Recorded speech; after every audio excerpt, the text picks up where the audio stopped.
Assalamualaikum warahmatullahi wabarakatuh. Kami dari kelompok 5 yang beranggotakan Reviarti Susandi, Silka Gurbah, Retna Dwi Ningtyas, Nesyan Yang Pratama, dan Maila Sofa Ningtyas. Pada kesempatan kali ini kami akan mempresentasikan chapter 7.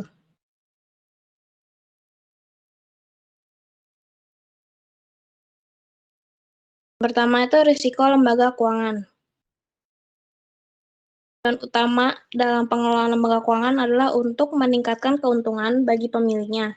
Namun ini sering datang dengan mengorbankan peningkatan risiko. Dan pada bab ini, kami mengulas berbagai risiko yang dihadapi lembaga keuangan, seperti risiko suku bunga, yaitu risiko yang ditimbulkan oleh FI ketika jatuh tempo aset dan kewajibannya tidak sesuai. Yang kedua, risiko kredit. Risiko kredit bahwa arus kas yang dijanjikan dari pinjaman dan surat berharga yang dimiliki oleh FIS tidak dapat dibayar penuh. Yang ketiga, risiko likuiditas.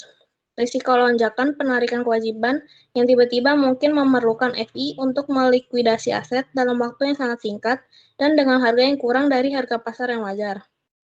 Yang keempat, risiko nilai tukar mata uang asing, yaitu risiko bahwa perubahan nilai tukar dapat mempengaruhi nilai aset dan kewajiban LK dalam mata uang non-domestik.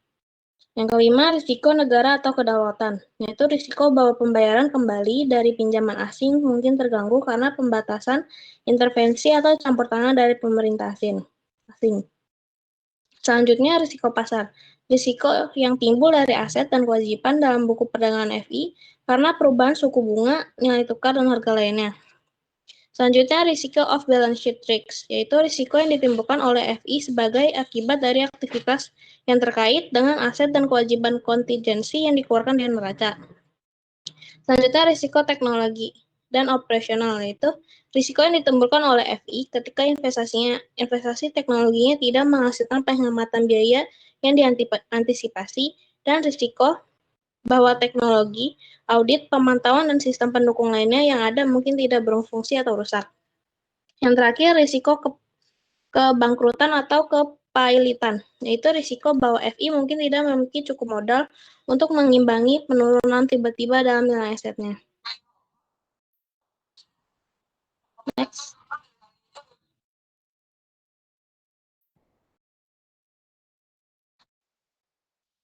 Pada bab ini diharapkan kami mahasiswa akan memiliki pemahaman dasar tentang keragaman dan kompleksitas risiko yang dihadapi manajer lembaga keuangan modern dalam bab-bab selanjutnya, dan kita akan melihat pengukuran dan pengelolaan yang paling penting dari risiko-risiko ini secara rinci.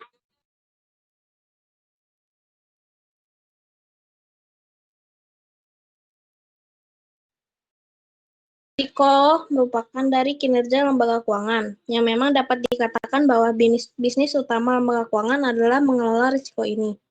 Sementara selama 1 dekade terakhir, Amerika Serikat, profitabilitas lembaga keuangan umumnya kuat. Risiko intermediasi keuangan telah meningkat karena ekonomi Amerika Serikat dan luar negeri menjadi lebih terintegrasi.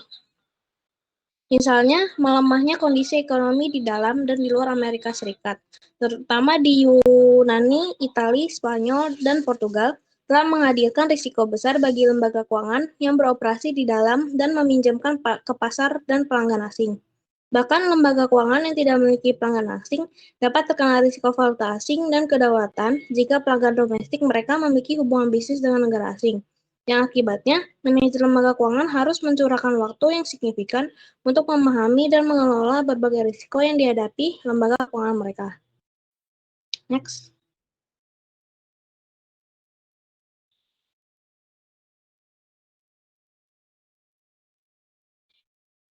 Selanjutnya, interest rate 6, yaitu transformasi aset sebagai fungsi khusus utama dari lembaga keuangan.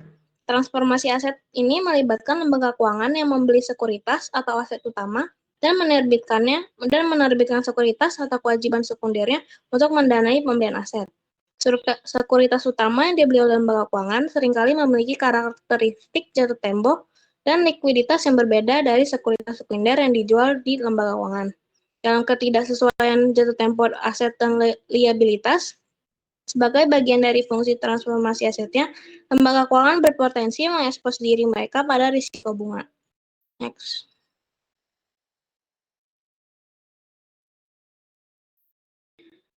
Seperti sebelumnya,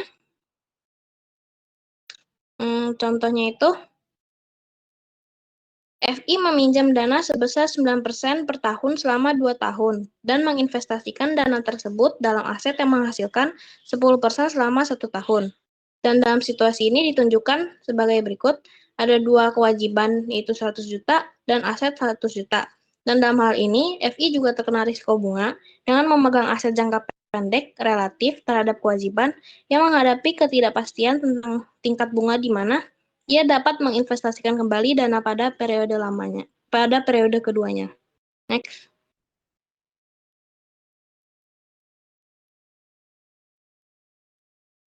Seperti sebelumnya, FI mengunci selisih laba 1 tahun sebesar 1% atau 1 juta, yang pada akhir tahun pertamanya, aset yang jatuh tempo dan dana yang telah dipinjam selama 2 tahun itu harus dikembalikan, harus diinvestasikan kembali.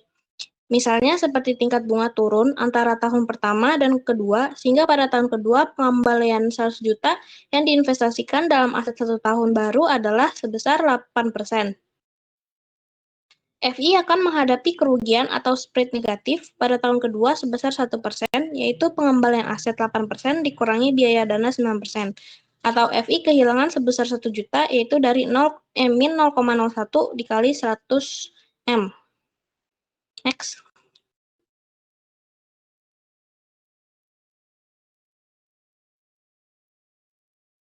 Selanjutnya risiko kredit.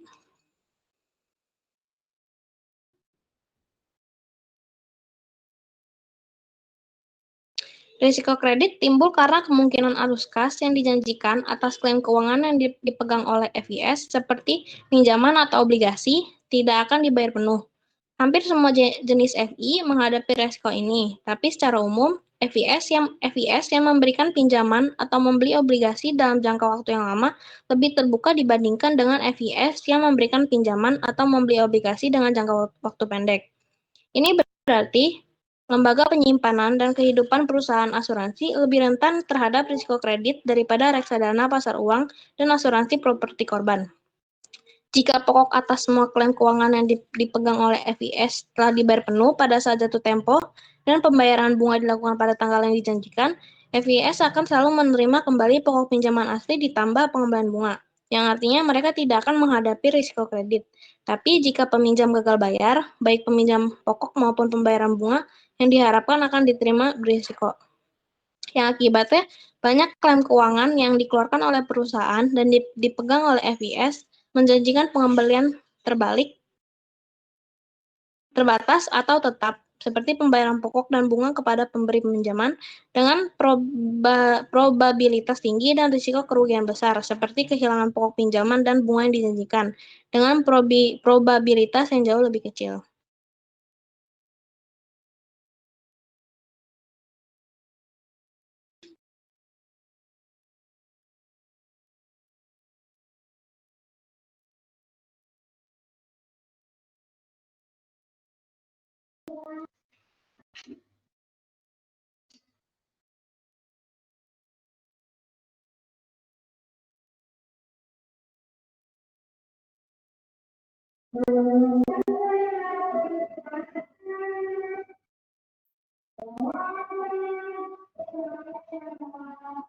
Untuk selanjutnya, contoh yang baik dari klaim keuangan yang diterbitkan dengan pertukaran resiko pengembalian ini adalah obligasi kupon pendapatan tetap yang diterbitkan oleh perusahaan dan pinjaman bank. Dalam hal ini, kedua kasus tersebut, lembaga keuangan yang memegang klaim ini sebagai aset memperoleh kupon obligasi atau bunga yang dijanjikan atas pinjaman. Jika tidak, maka terjadilah gagal bayar pinjaman. Namun, jika terjadi one prestasi, lembaga keuangan tidak memperoleh bunga atas aset tersebut dan dapat kehilangan seluruh atau sebagian dari pokok pinjamannya, tergantung pada kemampuannya untuk mengajukan klaim atas beberapa aset pinjaman melalui proses kepailitan dan kepailitan yang sah. Oleh karena itu, peran kunci FLS melibatkan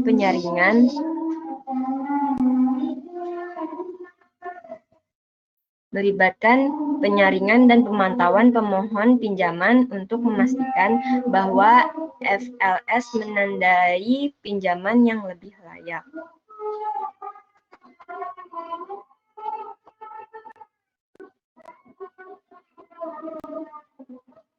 Nah, untuk slide selanjutnya, keuntungan yang dimiliki FLS dibandingkan investor rumah tangga individu adalah kemampuan untuk mendiversifikasi beberapa risiko kredit dari satu aset dengan mengeksploitasi hukum angka besar dalam portofolio aset. Nah, ini juga berefek dari diversifikasi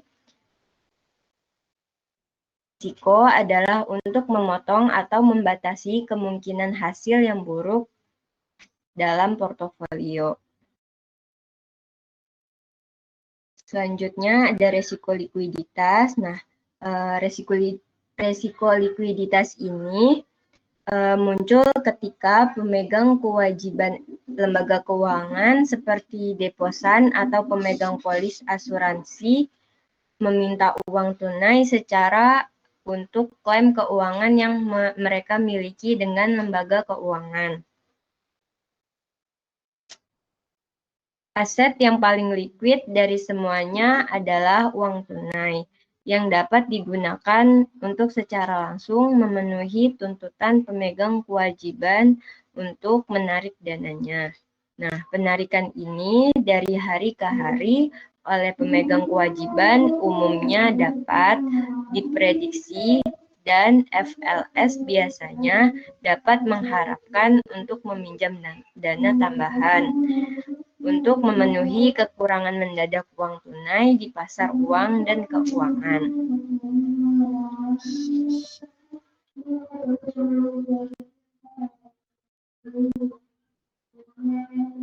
Ketika lembaga keuangan menghadapi permintaan uang tunai yang sangat besar, maka biaya tambahan dana yang dibeli atau dipinjam pasti akan meningkat, dan pasokan dana tersebut menjadi sangat terbatas. Akibatnya, FLS mungkin harus menjual beberapa aset mereka yang kurang liquid. Nah, untuk memenuhi tuntutan penarikan dari pemegang kewajiban.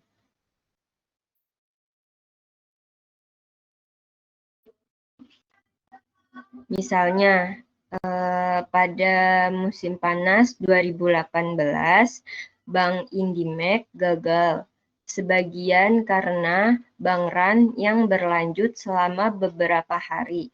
Bahkan setelah diambil alih oleh FDIC, bank telah mengumumkan pada 7 Juli bahwa karena posisi permodalannya yang memburuk, operasi hipoteknya akan berhenti dan hanya akan beroperasi sebagai bank retail.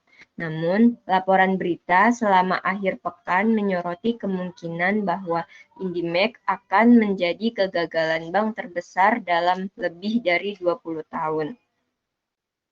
Khawatir bahwa mereka tidak akan memiliki akses ke uang mereka, deposan pada bank Indimek ini segera menarik uang dari Indimek, meskipun simpanan mereka sudah diasuransikan hingga 100.000 oleh FDIC.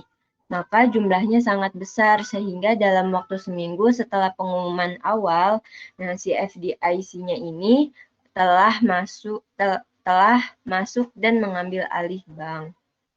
Karena bank diduga akan mengalami failit.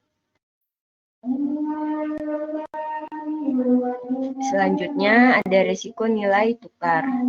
Nah, salah satu manfaat potensial dari lembaga keuangan ini semakin mendunia dalam pandangannya adalah kemampuan untuk berekspansi ke luar negeri secara langsung melalui percabangan atau akuisisi atau secara tidak langsung dengan mengembangkan portofolio aset keuangan yang mencakup sekuritas asing serta sekuritas domestik. Meski begitu, investasi asing mengekspor lembaga keuangan terhadap risiko nilai tukar mata uang asing. Nah, risiko nilai tukar mata uang asing juga merupakan risiko bahwa perubahan nilai tukar dapat mempengaruhi nilai aset dan kewajiban lembaga keuangan dalam mata uang asing. Misalnya, Amerika Serikat, untuk memahami bagaimana risiko nilai tukar mata uang asing muncul, contohnya ada Amerika Serikat, pada lembaga keuangan Amerika Serikat ini memberikan pinjaman kepada perusahaan Inggris dalam bentuk pound. Nah, jika pound Inggris terdepresiasi nilai relatif terhadap dolar Amerika Serikat, maka pembayaran pokok dan bunga yang diterima oleh investor Amerika Serikat akan didevaluasi dalam dolar. Nah, jika ini terjadi, maka pound Inggris jatuh cukup jauh selama periode investasi. Ketika arus kas diubah menjadi dolar, maka pengembalian keseluruhan bisa menjadi negatif, yaitu pada konversi pokok dan pembayaran bunga dari pound ke dolar. Nah, kerugian ini berselisih kurs dapat mengimbangi nilai yang dijanjikan dari pound ke dolar. Dari pembayaran bunga mata uang lokal pada nilai tukar asli di mana investasi terjadi. Secara umum, lembaga keuangan dapat memiliki aset dalam mata uang asing atau menerbitkan kewajiban luar negeri. Nah, pertimbangan Amerika Serikat pada lembaga keuangan yang memegang 100 juta pound sebagai aset dan mendanai 8 juta pound diantaranya sertifikat deposito dalam bentuk pound. Nah, perbedaan antara 100 juta dalam bentuk pinjaman pound dan 8 juta dalam Canadian pound didanai oleh Canadian dollar, yaitu Canadian dollar senilai 20 juta pound.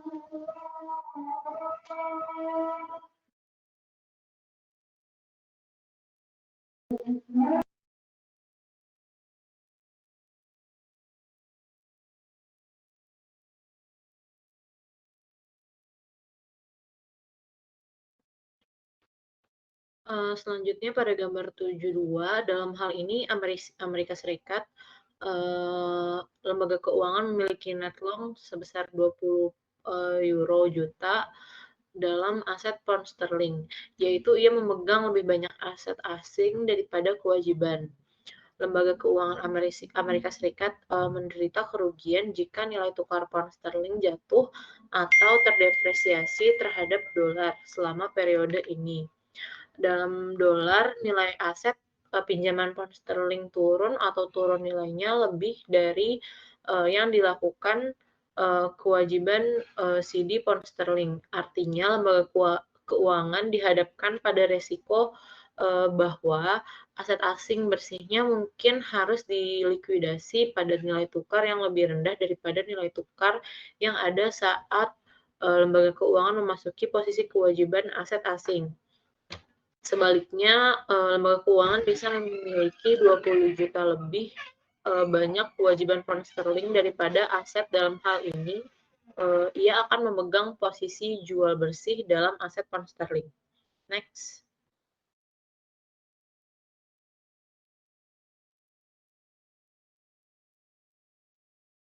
Dalam keadaan ini, lembaga keuangan terkena risiko nilai tukar mata uang asing jika pound sterling terapresiasi terhadap dolar selama periode investasi.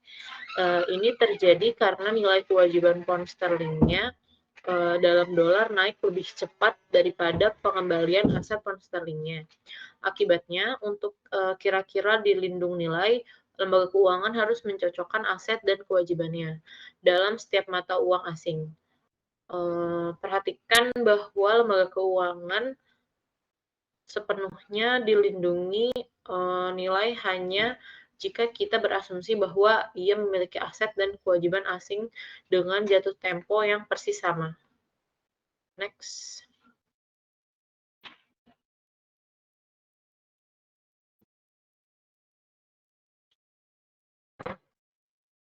Misalnya pada tahun 2001, pemerintah Argentina yang telah mematok peso terhadap dolar dengan basis 1:1 sejak awal 1990-an harus gagal membayar hutang pemerintahnya, terutama karena peso yang dinilai terlalu tinggi dan kerugian yang merugikan.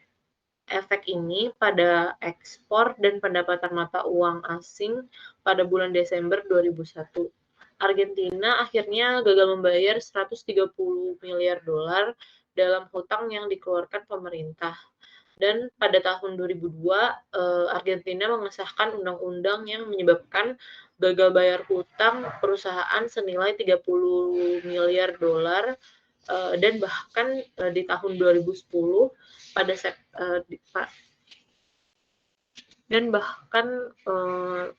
pada tahun 2010 masalah ekonomi Argentina terus berlanjut. Kemudian pada September 2003 ia gagal membayar karena pinjaman 3 miliar dolar kepada IMF, dan pada awal 2015 Argentina masih meminta pemegang obligasi untuk menerima potongan sebesar 65% dari pokok obligasi. Next.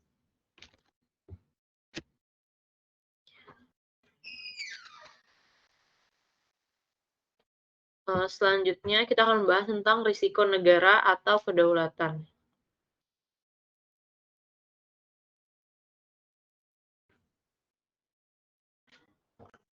Seperti yang telah dicatat di bagian sebelumnya, lembaga keuangan ini berorientasi global yang tidak sesuai dengan ukuran dan jatuh tempo aset dan kewajiban asingnya. Terkena risiko mata uang asing dan suku bunga asing. Bahkan di luar risiko ini, dan bahkan ketika berinvestasi dalam dolar, pemegang aset di negara asing dapat mengekspos lembaga keuangan ke jenis risiko investasi asing tambahan yang disebut risiko negara. Next.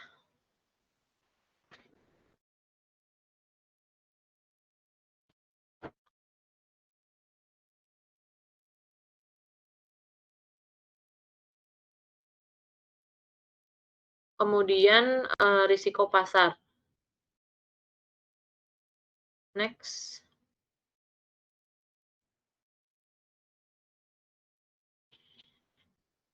Jadi risiko pasar ini muncul ketika lembaga keuangan secara aktif memperdagangkan aset dan kewajiban daripada menahannya untuk tujuan investasi, pendanaan, atau lindung nilai jangka panjang. Risiko pasar terkait erat dengan risiko suku bunga, risiko kredit, dan risiko nilai tukar mata uang. Karena risiko ini meningkat atau menurun, keseluruhan risiko lembaga keuangan akan terpengaruh, namun risiko pasar menambah dimensi lain yang dihasilkan dari aktivitas perdagangannya. Risiko pasar adalah risiko tambahan yang ditanggung oleh lembaga keuangan ketika risiko bunga, valuta asing, dan kredit digabungkan dengan strategi perdagangan yang aktif, terutama yang melibatkan cakrawala perdagangan pendek seperti sehari-hari. Next.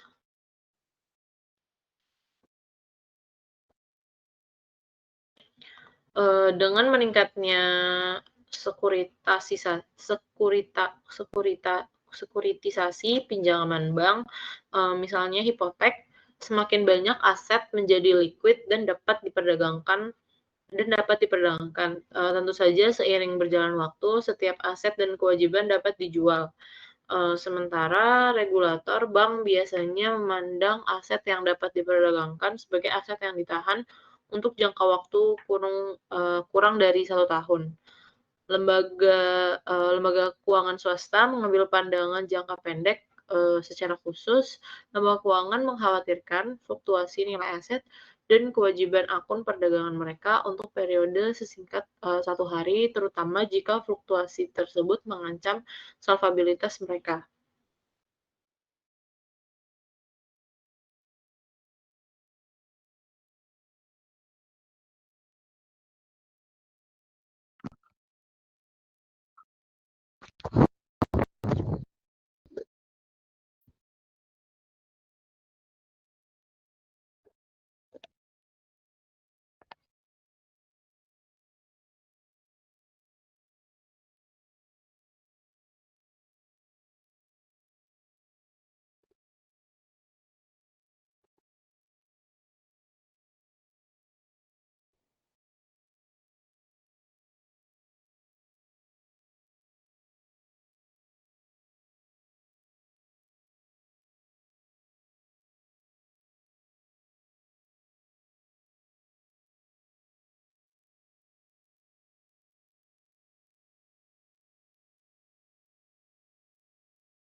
Yang untuk selanjutnya kita akan membahas tentang risiko off balance sheet.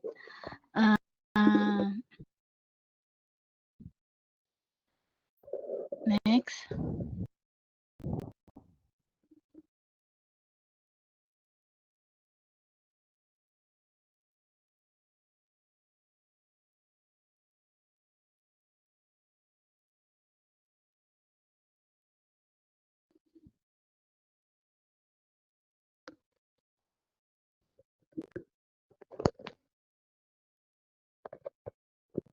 Risiko.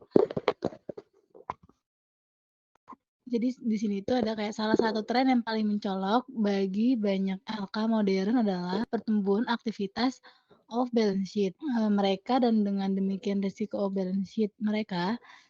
Sementara semua risiko lembaga keuangan sampai batas tertentu terlibat dalam kegiatan di luar neraca. Sebagian besar perhatian telah diberikan pada kegiatan bank, terutama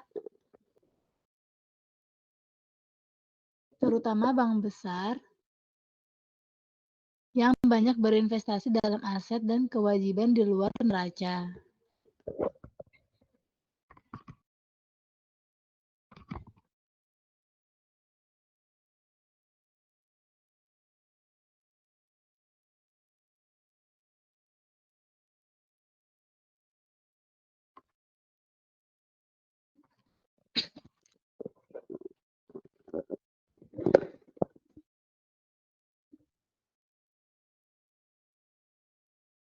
Sebaliknya, aktivitas off balance sheet kurang menjadi perhatian lembaga penyimpanan yang lebih kecil dan banyak perusahaan asuransi yang memiliki sekuritas off balance sheet.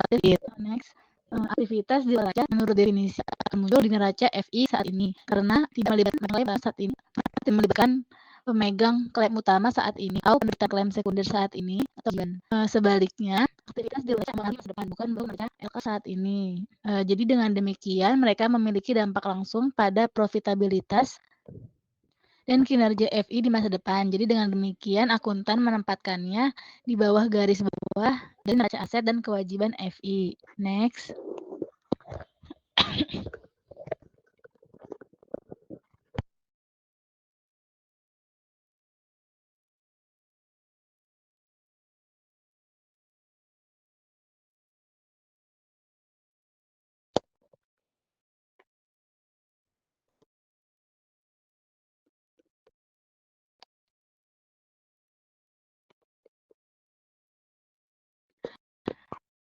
Selanjutnya kita akan membahas risiko teknologi dan operasional. Next.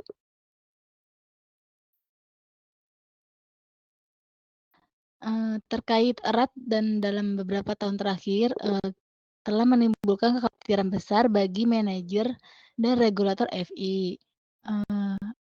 Bank for International Settlement atau BIS, organisasi utama bank sentral di ekonomi utama dunia, dia itu mendefinisikan risiko operasional atau termasuk risiko teknologi sebagai risiko kerugian akibat proses internal yang tidak memadai atau gagal orang dan sistem atau dari peristiwa eksternal.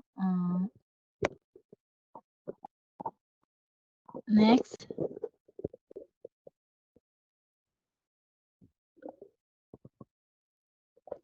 Tujuan utama dari ekspansi teknologi adalah untuk menurunkan biaya operasi, meningkatkan keuntungan, dan menangkap pasar baru untuk FI. Dalam terminologi saat ini, tujuannya itu adalah untuk memungkinkan FI mengeksploitasi semaksimal mungkin potensi skala ekonomi dan cakupan ekonomi yang lebih baik dalam menjual produknya. Skala ekonomi ini mengacu pada kemampuan lembaga keuangan untuk menurunkan biaya rata-rata operasinya dengan memperluas output layanan keuangannya. Economies of scope mengacu pada kemampuan LK untuk menghasilkan sinergi biaya dengan memproduksi lebih dari satu output dengan input yang sama. Misalnya kayak seperti LK dapat menggunakan informasi yang sama tentang kualitas pelanggan yang disimpan di komputernya, yang gunanya untuk memperluas penjualan baik produk pinjaman maupun produk asuransi. Jadi artinya informasi yang sama atau misalnya usia, pekerjaan, ukuran keluarga, dan pendapatan dapat mengidentifikasi pelanggan potensial pinjaman asuransi jiwa. Next.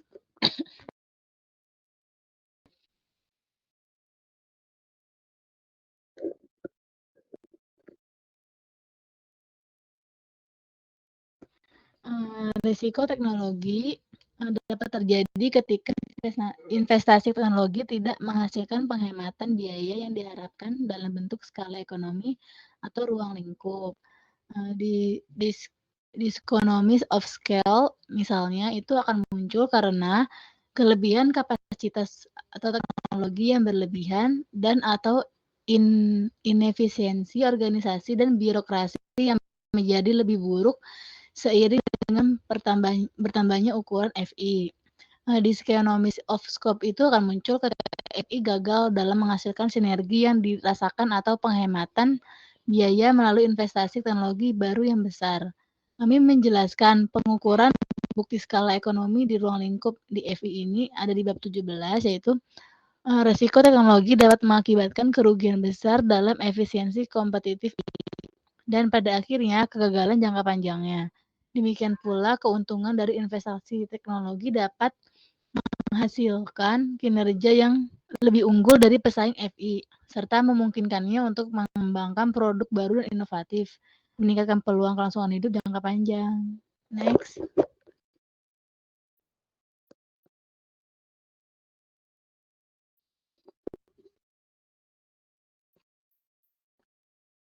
Selanjutnya ada risiko kepilitan.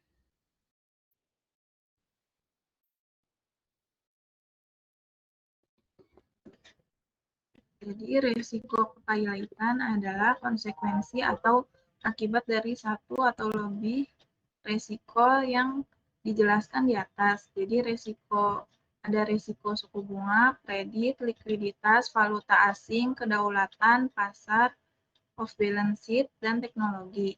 Secara teknis, kepilitan terjadi ketika modal atau sumber ekuitas memiliki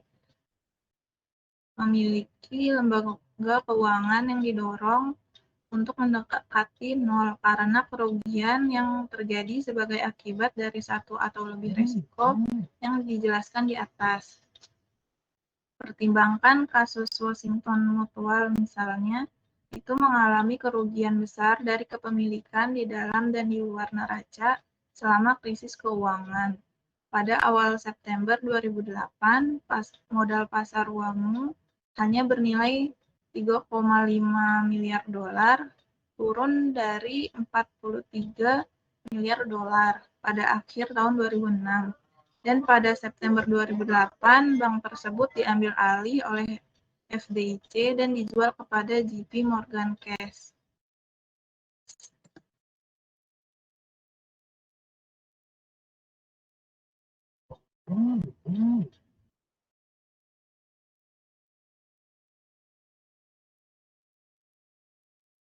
Lalu selanjutnya pada bulan Maret 2009 itu harga saham Citigroup itu jatuh di bawah $1 per saham dan bank yang pernah menjadi bank terbesar di Amerika Serikat itu hampir bangkrut.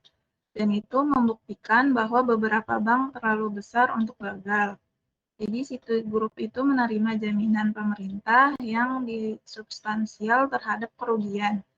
Kerugiannya itu hingga mencapai 306 miliar dolar dan suntikan uang tunai sebesar 20 miliar dolar untuk mencegah kegagalan. Memang antara Oktober 2008 dan Desember 2009 itu lebih dari 700 bank telah menerima total sebesar 205 miliar dolar dana dari pemerintah federal melalui program pembelian modal dalam upaya untuk menopang modal dan mendukung pinjaman. Next.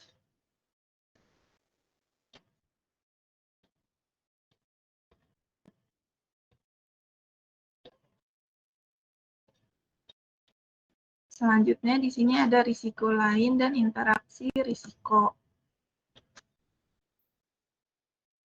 Jadi dalam bab ini itu kami telah berkonsentrasi pada 10 risiko utama yang secara terus-menerus mempengaruhi proses pengambilan keputusan dan strategi manajemen risiko manajer lembaga keuangan.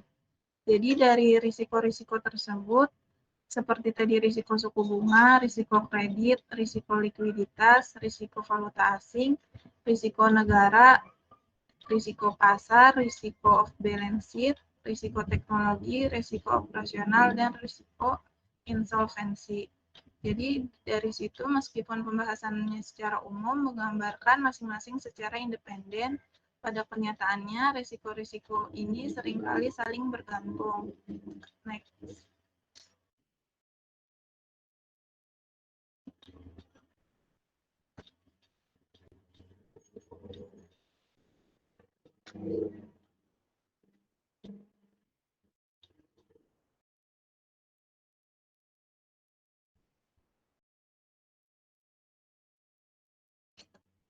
Selanjutnya di sini misalnya ketika suku bunga itu naik, perusahaan dan konsumen itu merasa lebih sulit untuk mempertahankan pembayaran yang dijanjikan atas utang mereka. Jadi dengan demikian selama beberapa rentang pergerakan suku bunga, risiko kredit, suku bunga, dan off balance sheet berkolerasi positif. Jadi selanjutnya lembaga keuangan itu mungkin mengandalkan dana dari pembayaran yang dijanjikan atas pinjamannya untuk tujuan manajemen likuiditas. Jadi dengan demikian risiko likuiditas itu juga berkorelasi dengan risiko suku bunga dan risiko kredit. Jadi ketidakmampuan pelanggan untuk melakukan pembayaran yang dijanjikan juga mempengaruhi pendapatan dan keuntungan. Akibatnya itu jadi posisi ekuitas atau modalnya itu dengan demikian setiap risiko dan interaksinya itu akhirnya mempengaruhi risiko insolvensi. Jadi demikian pula perubahan nilai tukar mata uang asing dan perubahan suku bunga juga sangat berkolerasi. Jadi ketika Federal Reserve itu mengubah suku bunga utama atau seperti suku bunga dana Fed, itu melalui tindakan kebijakan moneternya, nilai tukar juga cenderung berubah. Next.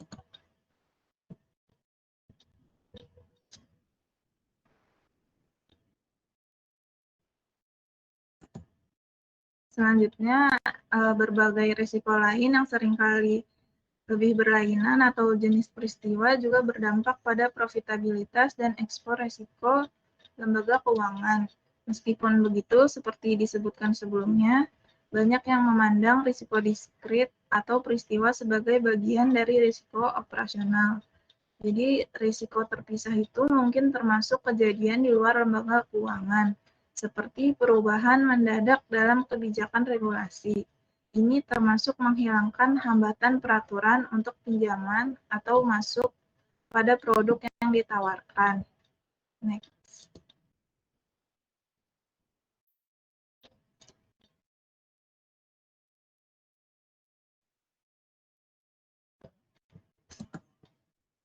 Selanjutnya, perubahan peraturan pada tahun 1994 yang memungkinkan percabangan antar negara bagian setelah tahun 1997 itu adalah salah satu contohnya seperti Undang-Undang Modernisasi Layanan Keuangan tahun 1999 dan Undang-Undang Reformasi Wall Street dan Perlindungan Konsumen tahun 2010.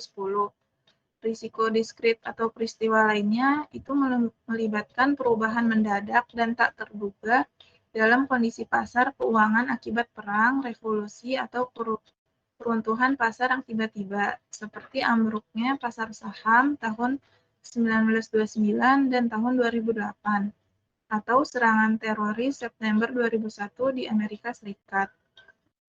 Dampaknya ini sangat besar pada ekspor risiko lembaga keuangan.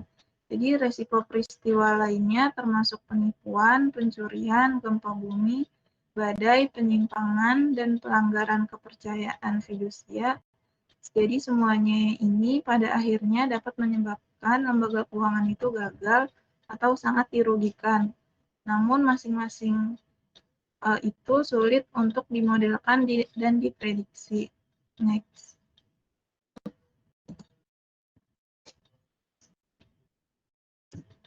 Selanjutnya adalah kesimpulan dari bab ini. Next.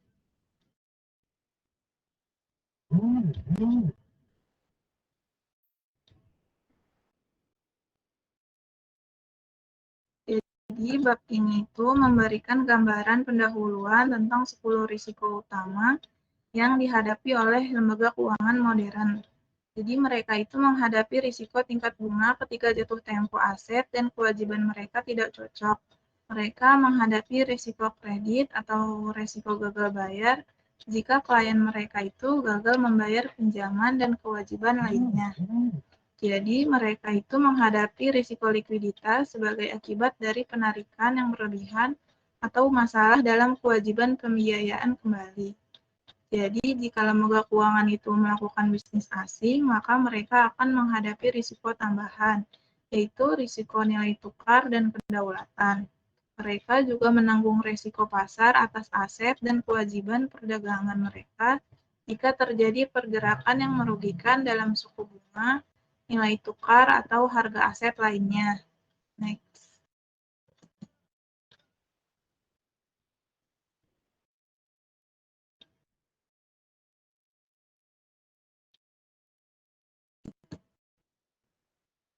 Selanjutnya, lembaga keuangan modern ini juga terlibat dalam aktivitas off-balance sheet yang signifikan yang mengekspos mereka pada risiko off-balance sheet seperti risiko aset dan kewajiban kontingensi. Hal itu munculnya teknologi canggih dan otomatisasi menghadapkan lembaga keuangan itu pada risiko teknologi dan operasional. Jadi lembaga keuangan itu menghadapi risiko kebangkrutan ketika modal mereka tidak cukup untuk menahan kerugian yang mereka alami.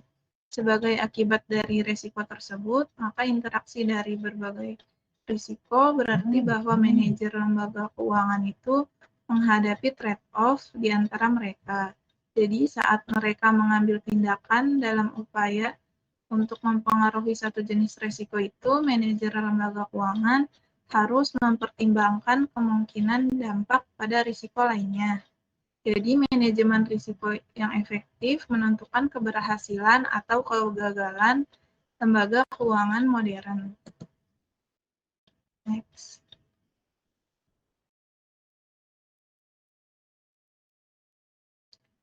Terima kasih. Sekian presentasi dari kelompok kami. Kurang lebihnya mohon maaf. Wassalamualaikum warahmatullahi wabarakatuh.